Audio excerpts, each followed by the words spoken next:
नमस्कार, स्वागत है आप सभी का जी न्यूज पर। आपके साथ मैं हूं पूर्णिमा मिश्रा। सुबह के 9 बजने वाले हैं। सुबह 5:20 पर ट्रेन हादसा हुआ है और उसी ट्रेन हादसे से जुड़ी हुई बड़ी खबर हम आपको बता रहे हैं। अभी तक की अपडेट क्या है? कानपुर में आज सुबह 5:20 पर रूरा के पास यह हादसा हुआ है। यह कानपुर से 40 किलोमीटर दूर की जगह है रूरा, जहां पर ट्रेन दुर्घटनाग्रस्त हुई, डिरेल हुए डब्बे। सियालदह अजमेर एक्सप्रेस के 15 डिब्बे कानपुर के पास रूरा में पटरी से उतर गए। सियालदह से अजमेर ये ट्रेन जा रही थी, 12987 इसका नंबर था। अभी तक की जो डिटेल्स मिली है इन विजुअल्स के साथ हम आपको बता दें, इस हादसे में 2 यात्रियों की मौत की पुष्टि आईजी कानपुर ने कर दी है, जबकि 65 से ज्यादा घायल बताए जा रहे हैं। ये भी जानकारी पीआरओ की तरफ से दी गई रेलवे के कि 6 से 20 बोगी तक हादसे की शिकार हुई है, यानी कि ये 15 वो बोगी हैं, नंबर 6 से नंबर 20 तक ये बोगी हादसे का शिकार हुई हैं और बाकी की बोगियां सुरक्षित हैं। हादसे की शिकार 15 बोगियों में 13 स्लीपर कोच बताई जा रही हैं और इसके साथ ही 2 जनरल कोच भी शामिल हैं। कानपुर दिल्ली रूट पर ट्रेन फिलहाल न आ रही है और ना ही वहां से कोई ट्रेन जा रही है, यानी कि रूट प्रभावित हुआ है। और इसके साथ ही कुछ हेल्पलाइन नंबर्स भी जारी किए गए हैं।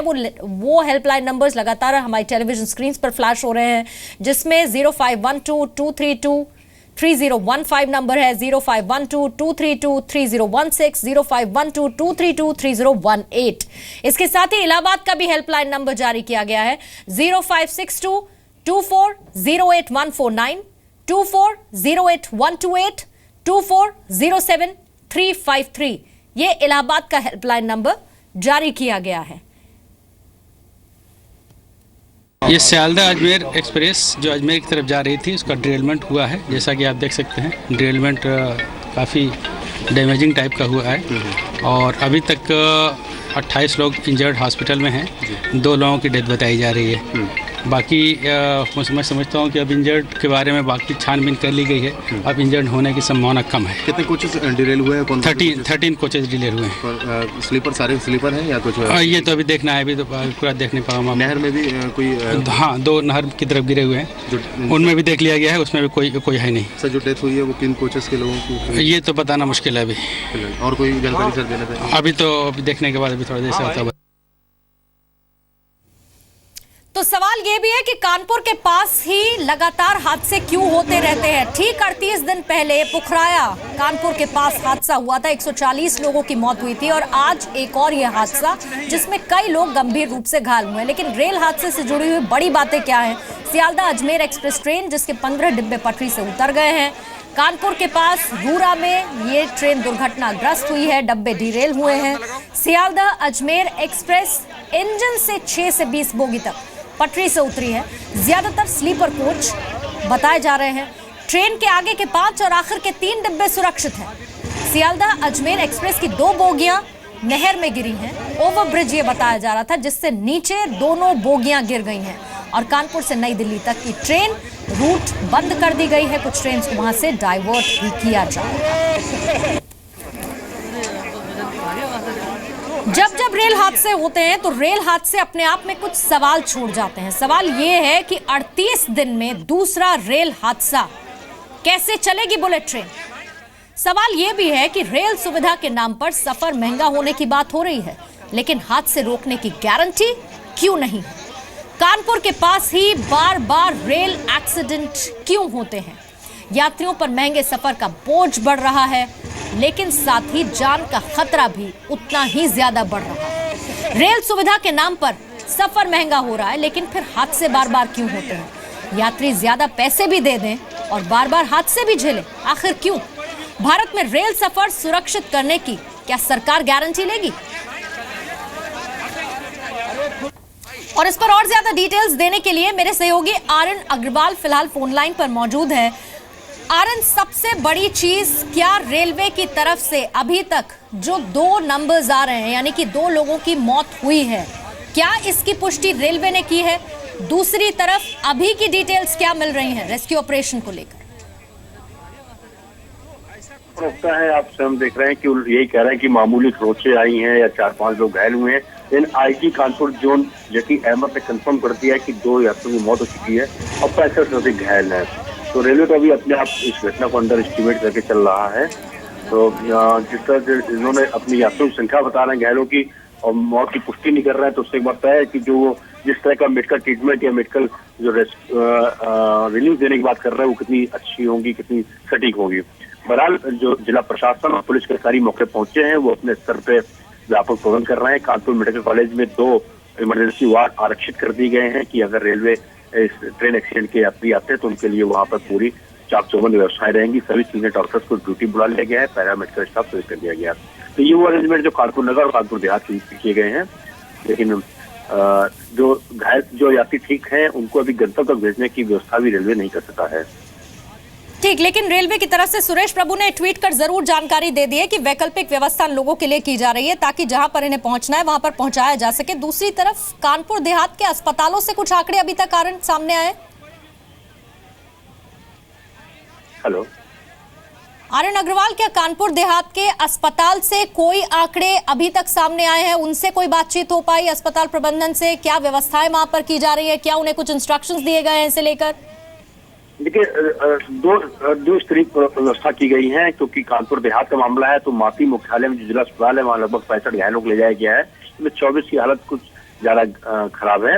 इसके अलावा कानपुर नगर में मेडिकल कॉलेज है, उससे संबंध जो हॉस्पिटल है वहाँ पे आपदा प्रबंधन के व्यापक इंतजाम होते हैं। और रेलवे हादसे में भी देखा गया था कि उनकी बेहतरीन सर्विसेज को सभी ने सराहा था। तो यहाँ पर भी इंतजाम कर दिए गए हैं, अगर वहाँ से सीएमओ कोई पेशेंट को रेफर करते हैं तो यहाँ पे इनका इलाज किया जाएगा। लेकिन अभी फिलहाल सभी जितने भी घायल यात्री इनको कानपुर देहात के जिला मुख्यालय में ही जो जिला अस्पताल है वहाँ रखा गया है।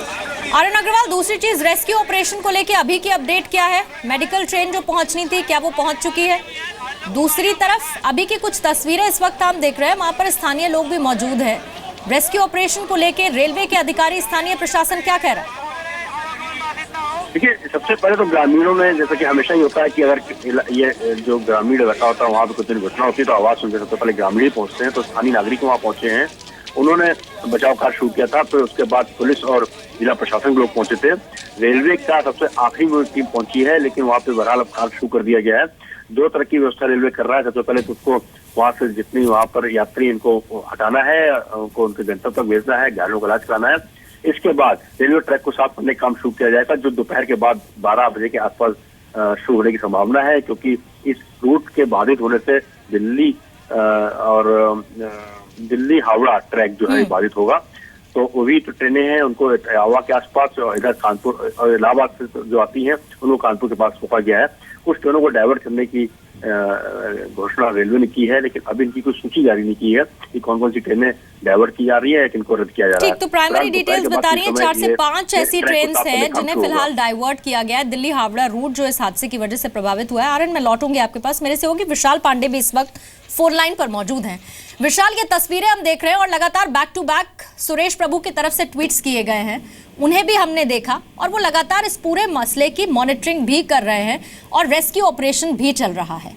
लेकिन इसके बाद भी सवाल ये उठता है कि ठीक 38 दिन बाद अगर कानपुर के पास एक और रेल हादसा होता है तो क्या रेलवे सबक नहीं ले रही है? बिल्कुल, सवाल यही है कि 38 दिन बाद ही ये दूसरा रेल घटना यहाँ पर हुई, दुर्घटना जिससे लगभग अभी अब जो घायलों की संख्या है वो और बढ़ती जा रही है। 70 से 75 लोगों की घायलों की खबर आ रही है, जिसमें से 8 से 10 काफी गंभीर हालत में बताए जा रहे हैं। तो ये वाकई रेलवे पर सवाल खड़े करता है कि आखिर रेलवे ने जो पोखराया में रेल दुर्घटना हुई थी उससे सबक नहीं लिया, उससे सीख नहीं ली और अपने जो प्रिकॉशंस लेवल होते हैं उसको नहीं बढ़ाया। तो कहीं ना कहीं रेलवे पर जरूर सवालिया निशान है। जो यहाँ के क्षेत्रीय अधिकारी हैं या तमाम जो लोग इस ऑपरेशन में जुड़े रहते हैं, उन्होंने क्यों नहीं सबक लिया पोखराया के बाद? दूसरा ये बड़ा रेल दुर्घटना है यहाँ पर कानपुर के पास ही, तो ये एक गंभीर सवाल है पूर्णिमा। विशाल, अभी तक यूपी गवर्नमेंट की तरफ से, उत्तर प्रदेश सरकार की तरफ से क्या इन्वॉल्वमेंट देखने को मिल रहा है इस हादसे के बाद? देखिए, यूपी गवर्नमेंट की तरफ से उत्तर प्रदेश के डीजीपी ने ट्वीट करके कहा है कि वहां पर पूरी रेस्क्यू टीम यूपी सरकार की तरफ से भी जा रही है। इसके अलावा जो एम्बुलेंस है वो यूपी सरकार ने वहां पर रवाना कर दी है। हॉस्पिटल्स पर भी और जो हादसा स्थल है वहां पर भी एम्बुलेंस पहुंच चुकी है। तो यूपी सरकार की तरफ से डीएम जो दोनों जिलों के कानपुर देहात और कानपुर के वो मॉनिटरिंग कर रहे हैं, डीजीपी अपने स्तर पर मॉनिटरिंग कर रहे हैं और आईजी जो कानपुर रेंज के हैं वो वहां पर है वो मॉनिटरिंग कर रहे हैं। पूर्णिमा, ठीक विशाल, लेकिन इसके साथ ही एक तो सबक नहीं लिया, बाकी आप बता रहे हैं उत्तर प्रदेश सरकार क्या क्या इंतजाम इन लोगों के लिए कर रही है, लेकिन फिर बार बार जब ये सवाल उठता है कि रेल यात्री ज्यादा किराया दें, कोई दिक्कत नहीं है। हर बार हम भी ये कहते हैं कि रेल यात्री अगर किराया ज्यादा देते हैं तो कोई दिक्कत नहीं है, लेकिन कम से कम सुरक्षा की गारंटी तो रेलवे लेगा। बिल्कुल, सुरक्षा की गारंटी रेलवे कब लेगा, कब सबक सीखेगा रेलवे, कब एक आम सफर, एक मुसाफिर वो सुरक्षा के साथ वो ये मान के चले कि वो सही सलामत अपने घर पहुंच सकता है, अपने गंतव्य स्थान पर पहुंच सकता है, इसकी गारंटी कब मिलेगी, ये एक बड़ा सवाल है। क्योंकि जिस तरह से कुछ ही दिनों के अंतराल पर एक के बाद एक बड़ी घटनाएं सामने आ रही है, उससे तो कम से कम सुरक्षा की भावना तो लोगों के मन में रोकना होगा। कुछ तस्वीरें तो हम दिखा ही रहे हैं, साथ ही हमारे साथ कानपुर देहात से सांसद हैं देवेंद्र सिंह, वो इस वक्त हमारे साथ ऑनलाइन पर मौजूद हैं। देवेंद्र जी, आपके पास क्या डिटेल्स इस हादसे से जुड़ी हुई? 2 लोगों के मरने की बात सामने आ रही है, कई लोग गंभीर रूप से भी जख्मी हैं, अस्पतालों में किस तरह के प्रबंध हो रहे हैं, रेलवे प्रशासन, स्थानीय प्रशासन किस तरह से जल्द रेस्क्यू किया जाए, उसे लेकर कैसी कोशिशें हो रही हैं सर? देवेंद्र सिंह जी, आवाज पहुंच रही है आप तक मेरी? मेरे सहयोगी आर्यन अग्रवाल भी हैं फोन लाइन पर। आर्यन, आप तक मेरी आवाज पहुंच रही है? तो अभी फिलहाल क्या इंतजाम ऑन द स्पॉट आप देख पा रहे हैं?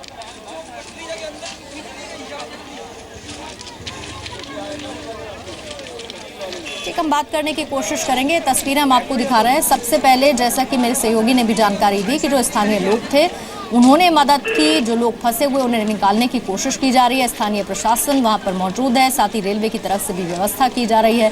5:20 पर यह हादसा हुआ, 65 लोग घायल बताए जा रहे हैं।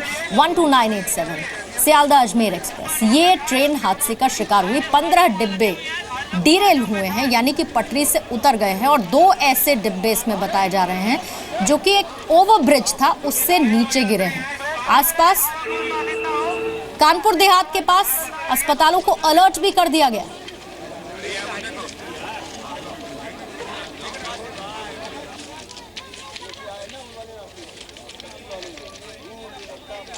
कानपुर देहात से सांसद देवेंद्र सिंह, एक बार फिर से हमने उनसे बात करने की कोशिश की है। सर, अगर आप तक मेरी आवाज पहुंच रही है, अभी लोकल लेवल पे और रेलवे की तरफ से ऑन द स्पॉट किस तरह के अरेंजमेंट किए गए हैं, जो लोग वहां फंसे हैं उन्हें उनकी जगह तक पहुंचाया जा सके, और जो रेस्क्यू ऑपरेशन चल रहा है उसे लेकर क्या डिटेल्स है?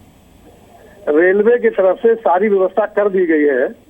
यहाँ घायलों की पहुंचाने की व्यवस्था रेल के अधिकारियों ने स्वयं मुझसे बात की थी, और यहाँ से हमारे वॉलंटियर है, बीजेपी के, एनसीसी के लड़के हैं, तमाम आरएसएस के लोग हैं, और तमाम इस क्षेत्र की जनता है जो मिलकर सहयोग कर रही है। यहाँ ये 13 हेलो जी सर, हम आपको सुन पा रहे हैं। अपनी बसें बता दीजिए कितने लगवा दीजिए सुबह से। तो देवेंद्र सिंह अभी स्पॉट पर ही मौजूद हैं, ऐसा लग रहा है उनकी बातचीत से, और जानकारी उनकी तरफ से दी जा रही है कि स्थानीय लोग, स्थानीय प्रशासन, सबसे पहले ये कोशिश की जा रही है कि जो लोग फंसे हुए हैं उन्हें निकाला जाए, क्योंकि 14 डिब्बे डीरेल हुए हैं और जो घायल हैं उनकी संख्या भी बढ़ गई है, 65 हो चुकी है, जिसमें से 10 गंभीर रूप से घायल बताए जा रहे हैं। इसके साथ ही 2 ऐसे यात्री भी हैं जिनकी मौत की पुष्टि आईजी की तरफ से कर दी गई है, और साथ ही हेल्पलाइन नंबर्स भी जारी कर दिए गए हैं। लेकिन बार बार होते रेल हादसे कई सवाल भी खड़े करते हैं। अपडेट हो चुका है आंकड़ा, घायलों की संख्या जो गंभीर तौर पर घायल है वो 15 ये आंकड़ा हो चुका है। वैसे 65 लोग घायल बताए जा रहे हैं और 2 यात्रियों की मौत हो गई है। बार बार सवाल ये है कि सरकार क्या लोगों की सुरक्षा की गारंटी भी लेगी, और बार बार ऐसे होते हादसे क्या ये दिखाता है कि रेलवे इससे सबक नहीं ले रहा है?